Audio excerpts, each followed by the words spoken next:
राजीव राय, अखिलेश यादव ने ट्वीट किया। उन्होंने कहा कि कोरोना को लेकर, कोरोना की आड़ में, जो उनका मतलब था कहने का कि कोरोना की आड़ में बहुत सारे एफआईआर हो रहे हैं, मामला चिकित्सकीय लड़ाई का था, इसको आपराधिक लड़ाई बना दिया गया। क्यों कहा उन्होंने ऐसा?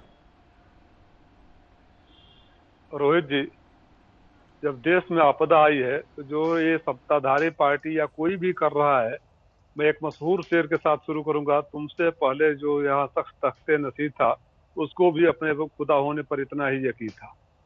ये जो समय ये फोकस होना चाहिए कि मजदूरों को कैसे राहत दी जाए, कैसे घर पहुंचाया जाए, कोरोना से कैसे लड़ा जाए। तो जो अहंकार की ये लड़ाई है, खास तौर से सत्ताधारी पार्टी की तरफ से जो अहंकार की लड़ाई है, आप आज शुरू हुआ है। आपको याद होगा जब उत्तर प्रदेश में मिड डे मील की बात शुरू हुई तो पत्रकारों को रिपोर्ट करने वाले को जेल में डाल दिया गया था। शुरुआत तो वहां से हुई, तो वहां तो कोई विपक्ष पार्टी नहीं थी। अगर शुरुआत की बात आएगी और पत्रकारों के जो लोग आज हितैषी बन रहे हैं, उनके पास जवाब नहीं होगा कि योगी ने कितने पत्रकारों को जेल में डाला। एफआईआर की बात तो दूर है, जब आप लोग सारे लोग या हम लोग आवाज उठाए तो उनको छोड़ा जाने लगा। मैं ये कहना चाहता हूं कि सत्ता न कि तुम्हारी है न हमारी है, न किसी की परमानेंट है, इस गलतफहमी में मत रहो।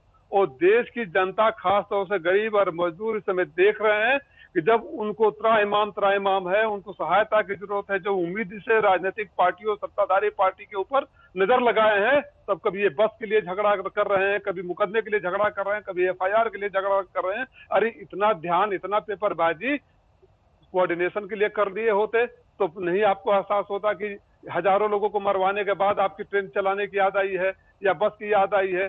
आप कहीं तो फोकस करो। ये सत्ता का अहंकार जो भारतीय जनता पार्टी ने शुरू किया था पत्रकारों के खिलाफ, आज भले राजनीतिक दल एक दूसरे के खिलाफ कर रहे हैं, मैं किसी को सही नहीं मानता। अगर ये किसी दुर्भावना से किसी भी व्यक्ति के खिलाफ कोई भी केस करता है तो सही नहीं माना जा सकता, चाहे मैं करूं या एक्स वाई पार्टी करे या कोई करे। लेकिन ये गुनाहगार हमेशा गरीबों के नजरों में रहेंगे और गरीब कभी इन्हें माफ नहीं करेंगे। लेकिन ये तो अलग मसला हो गया ना सर। मसला आज ये है कि राजनीतिक पार्टियां किस बात का बदला एक दूसरे से ले रही हैं, और अखिलेश यादव क्यों लिख रहे हैं कि भाई इसको आपराधिक तरीके से हैंडल कर रहे हो, जबकि इसको मेडिकल तरीके से हैंडल करना था। उनका इशारा किस तरफ है, जरा खुल के बताइए तो सही। अरे आप आंकड़े उठाकर देख लीजिए ना, कैसे कैसे लोगों के खिलाफ एफआईआर हुआ है। आप तो चूंकि ये बड़े लोग हैं, राजनीतिक पार्टियां हैं, बड़े नाम है, तो आपके टीवी चैनलों पर चाहे हम लोग सारे चर्चा कर रहे हैं। आप जाइए देखिए कैसे लोगों को खाना देते समय एफआईआर हो गया। मेरठ में हमारा कार्यकर्ता अतुल प्रधान, वो खाना दे रहा था, उसके ऊपर एफआईआर हो गया। बलिया में एफआईआर हो गया। कितने जगह जो कोरोना को राहत देने जा रहा है उसके ऊपर भी एफआईआर हो जा रहा है। क्योंकि वो बड़े नाम नहीं है तो उनके कोई नोटिस नहीं लेता। तो सरकार, हम खाना नहीं देंगे, वहां बुलंदशहर में एफआईआर हो गया। अगर आंकड़े देखेंगे रोहित जी, तो चूंकि वो बड़ी शख्सियत नहीं है, बड़े नाम नहीं है, उसकी कहीं गिनती नहीं है। वो बेचारा गरीब है, छोटा कार्यकर्ता है, अपने इलाके में सेवा करना चाहता है, उसको एफआईआर कर दीजिए, क्योंकि सत्ता आपकी है। ओके, गौरव भाटिया तो यही है ना, दीजिए जवाब।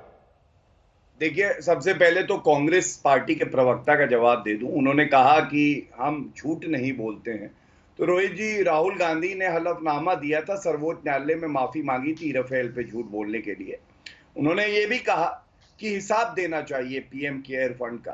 तो मैं यहाँ पे हिसाब दे देता हूं। अभी 1.5 महीना हुआ है, जैसे अजय आलोक जी कह रहे थे, फिर भी 2000 करोड़ वेंटिलेटर के लिए और 1000 करोड़ श्रमिक मजदूर भाई जो हमारे हैं, बहने हैं, उनके लिए है। टोटल कितना आया सर उसमें? सीएम, अब आपने बताना शुरू कर ही दिया तो टोटल से शुरू कीजिए ना सर, कुल कितना आया? टोटल मैं बता दूंगा। टोटल उसमें 7000 करोड़, जो लास्ट आंकड़ा मेरे पास था कुछ दिन पहले का आया था रोहित जी। अभी कोविड संकट से हम लोग उभरे नहीं हैं, तो वहां पे इमरजेंसी फंड रहेंगे। लेकिन आपने मुझे टोका, कोई बात नहीं, अब मेरी बात पूरी हो जाए, अच्छा लगेगा। पूरा कीजिए ना, कोई आपत्ति नहीं।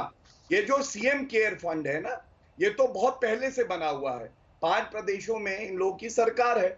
जो प्रश्न हमसे पूछते हैं, कम से कम उसको पूरा करते हुए दर्शकों को बताएं, सीएम केयर फंड कैसे यूटिलाइज हुआ इन 5 प्रदेशों में। दूसरी बात, 200 एफआईआर कांग्रेस के जो वर्कर्स हैं, उन्होंने, मैनेजिंग एडिटर है चैनल के, उनके खिलाफ कराई थी।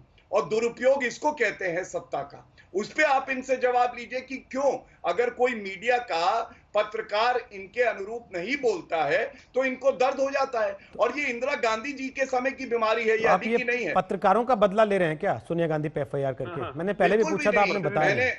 मैंने फिर से आपको बताया। देखिए, मैंने सुरजेवाला जी की कटिंग दिखाई, एक झूठी तस्वीर। मैंने आपको बताया सुरजेवाला जी पे एफआईआर किया आपने?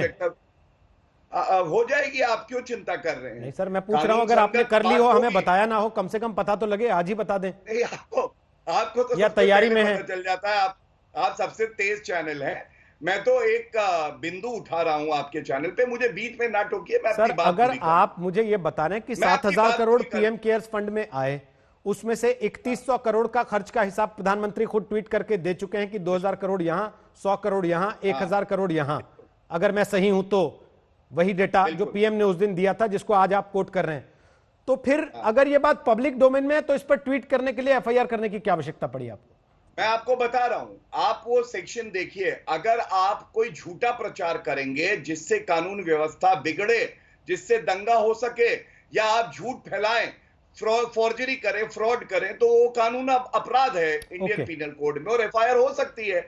आप सही बात रखेंगे तो वो ठीक है। अब मैं समाजवादी पार्टी पे भी दो बातें कह लूं। फटाफट उसी पर जवाब चाह रहा था मांगा जा रहा है। हाँ बिल्कुल, हिसाब मांगा जा रहा है। तो एक बार सफाई महोत्सव होता था, जब से सरकार गई सफाई महोत्सव नहीं हो रहा। मुजफ्फरनगर दंगों का आप जानते हैं, मुसलमानों को मुआवजा देंगे, हिंदुओं को नहीं।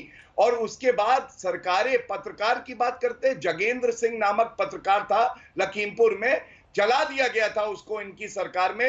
यह अराजकता का हाल था। और इतना ही कहूंगा, उत्तर प्रदेश सरकार का स्टेट प्लेन समाजवादी पार्टी के समय में जो आरोपी था, उस मौलाना को लेने गया था मुजफ्फरनगर दंगों में। तो कम से कम ये बातें आप ना बताइए, अपने गिरेबान में झांकिए, पूरा का पूरा फटा हुआ है, छेद हो रखे। ओके।